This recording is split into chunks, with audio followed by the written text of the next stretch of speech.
ये है Piku. 30 years old independent लड़की और अनमैरिड लड़की।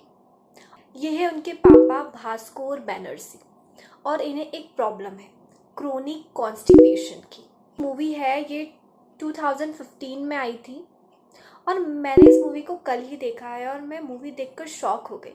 2015 में भी लोगों की ये मेंटेलिटी थी जो 2026 में भी लोगों की नहीं। इस मूवी को हमने बहुत ज़्यादा इग्नोर किया, पर आज ये जो मूवी है वो सच में देखने लायक है और समझने लायक है कि एक लाइफ को कैसे बिताया जा सकता है सिंपल टर्म्स और कंडीशंस में और रिस्पॉन्सिबिलिटीज़ के।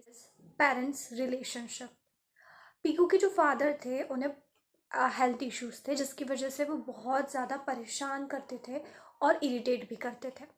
उनके बहुत अलग ओपिनियंस थे और पीकू उस वजह से बहुत ज़्यादा उनसे परेशान होती थी, पर वो कभी भाग कर नहीं गई, उन्हें छोड़ कर नहीं गई और हमेशा उनका ध्यान। पेरेंट्स के साथ रिलेशनशिप कभी परफेक्ट नहीं होता है। कभी कभी हमें हमारे पेरेंट्स की चीज़ें इरिटेट हो सकती है, पर हमें एक बात समझना होगा कि एक एज के बाद उनकी चीज़ें बदल जाती है। आफ्टर 50-60 के बाद उन्हें और ज़्यादा इमोशनल ज़रूरत होती है, उनकी कुछ हैबिट्स चेंज हो जाती है और उनका जो बॉडी है जितनी पहले सपोर्ट करती थी अब उतनी बॉडी सपोर्ट नहीं करती। अब आपके जो पेरेंट्स हैं वो ज़्यादा आपसे हेल्प मांगते हैं हर चीज़ में, फिर वो घर का काम हो या बाहर का काम हो, वो ज़्यादा चाहते हैं कि आप उनकी हेल्प करो क्योंकि अब वो उनकी नीड और ज़रूरत बन चुकी है।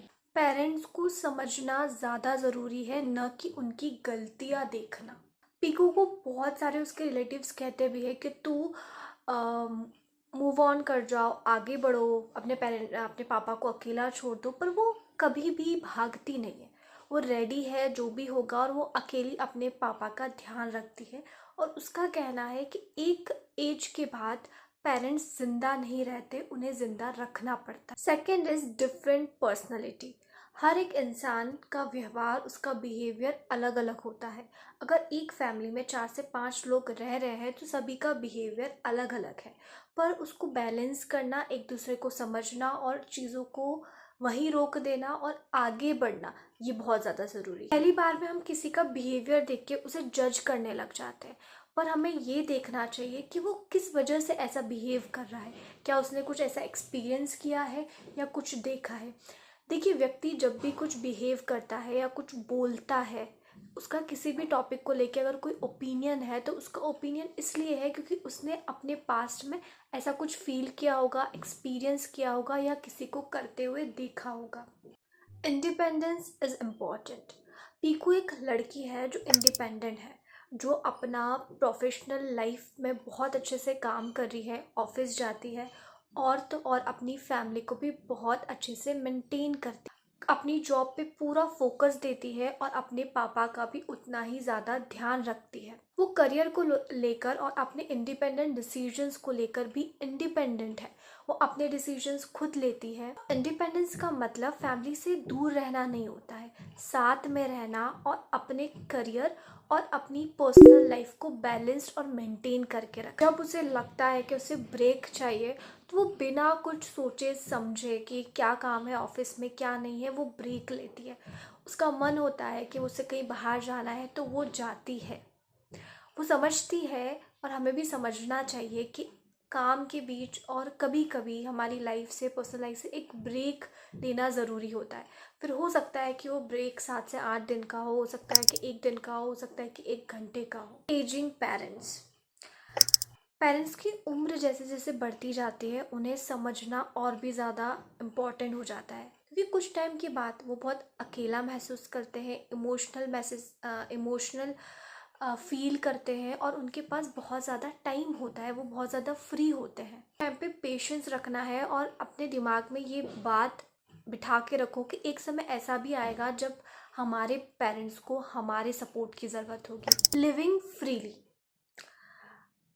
हमें सोसाइटी के बनाए गए रूल्स को फॉलो करना ज़रूरी नहीं है। परफेक्ट लाइफ के फॉर्मूले को यूज़ करना ज़रूरी नहीं है, परफेक्ट बनना ज़रूरी नहीं है। जो डेफिनेशन सोसाइटी ने बनाई है कि ये परफेक्ट इंसान होता है, उन सबको फॉलो करना ज़रूरी है। आपका करियर अलग हो सकता है, जो फैमिली आपसे एक्सपेक्ट कर रही है या सोसाइटी चाहती है जो आप बने, उससे अलग आपका करियर हो सकता है। That is normal. फैमिलीज अलग हो सकती है, वहाँ के लोग अलग हो सकते हैं, सब कुछ अलग हो सकता है, उनका बिहेवियर अलग हो सकता है। बिल्कुल आपकी पर्सनल हैप्पीनेस की डेफिनेशन भी अलग हो सकती है। अपनी ज़िंदगी का रास्ता खुद चुनना सीखो। क्यों आप और किसी से पूछते हो कि आपको क्या करना चाहिए, नहीं करना चाहिए? आप देखो कि आपको क्या करना पसंद है, किस में आपका इंटरेस्ट है, किस चीज़ को करने से आपको खुशी मिलेगी। Self acceptance.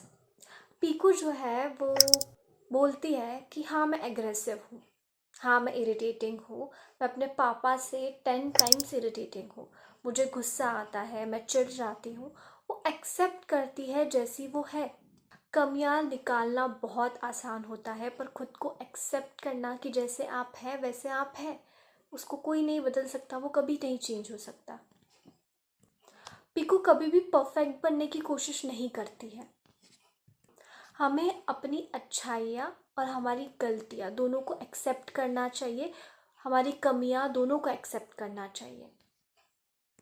हर एक इंसान में कुछ अच्छी और कुछ कमज़ोरियाँ हो सकती है। That is normal. कोई भी परफेक्ट नहीं होता है।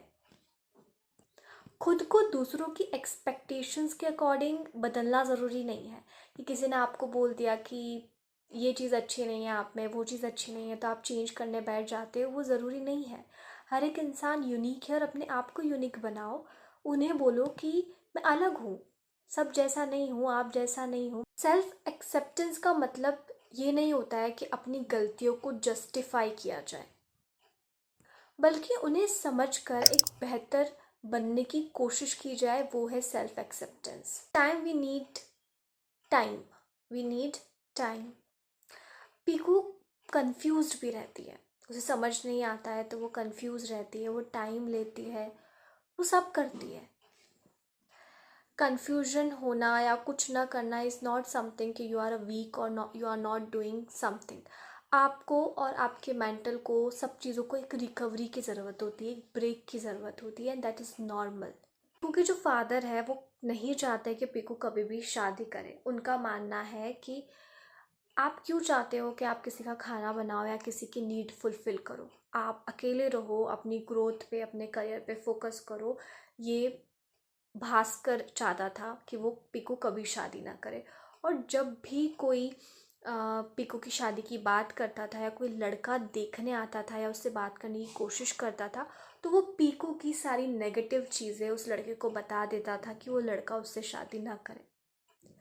और पीकू कभी उस चीज़ के लिए डिबेट नहीं करती। वो उनकी फीलिंग्स और इमोशंस की कदर करती है, उनकी ओपिनियंस को समझती है। डेथ कोई नेगेटिव चीज़ नहीं है, ये एक लाइफ का सच है जो हर एक इंसान को एक्सेप्ट करना चाहिए कि अगर कोई व्यक्ति आया है तो वो एक टाइम के बाद जाएगा। जो है एक सीमित है, इसलिए रिश्तों की और समय की हमें अहमियत पता होनी चाहिए। व्यक्ति के जाने के बाद उसकी यादें और सीख हमारे साथ रहती है हमेशा। Acceptance of change.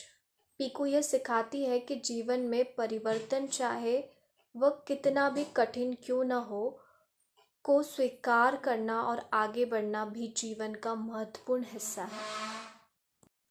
Different choices. Piku जो है वो करियर और इंडिपेंडेंस पे ज़्यादा फोकस करती है, वो शादी को इतना ज़्यादा महत्व नहीं करती। पीकू 30 साल की है और still she was not thinking about marriage, और ये उसकी पर्सनल चॉइस है। सबकी चॉइसेस अलग अलग होती है। कोई शादी को ज़्यादा महत्व देता है, उसके बाद करियर, कोई करियर को पहले महत्व देता है, उसके बाद शादी। Marriage can be a choice, but it should never be the only definition of a personal life. A choice and not compulsion. शादी एक चॉइस है, कंपलसरी नहीं है। अगर आप करना चाहते हैं तो करिए, नहीं करना चाहते तो मत करिए। पीकू जो है वो अपनी पर्सनल ग्रोथ पर, अपने डेवलपमेंट पर ज़्यादा फोकस करती है। Marriage should be a personal choice, not a social compulsion. के कैरेक्टर में हमें देखते हैं कि उसकी अपनी आइडेंटिटी, करियर और रिस्पॉन्सिबिलिटीज़ है।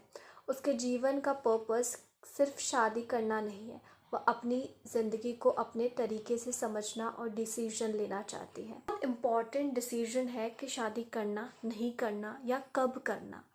ये एक पर्सनल चॉइस है। सोसाइटी, फैमिलीज़ अपनी ओपिनियंस दे सकती है, राय दे सकती है, पर फाइनल डिसीजन वो एक पर्सन का ही होगा। फाइनल डिसीजन उस व्यक्ति का ही होना चाहिए जिस पर असर पड़ेगा, जो करेगा, जो उस चीज़ को निभाएगा, रिस्पॉन्सिबिलिटी लेगा। उस इसका मतलब ये नहीं है कि शादी कोई गलत चीज़ है। ये एक पर्सनल चॉइस है। हम रिस्पेक्ट करते हैं उन दोनों लोगों की जो करना चाहते हैं और जो नहीं करना चाहते हैं।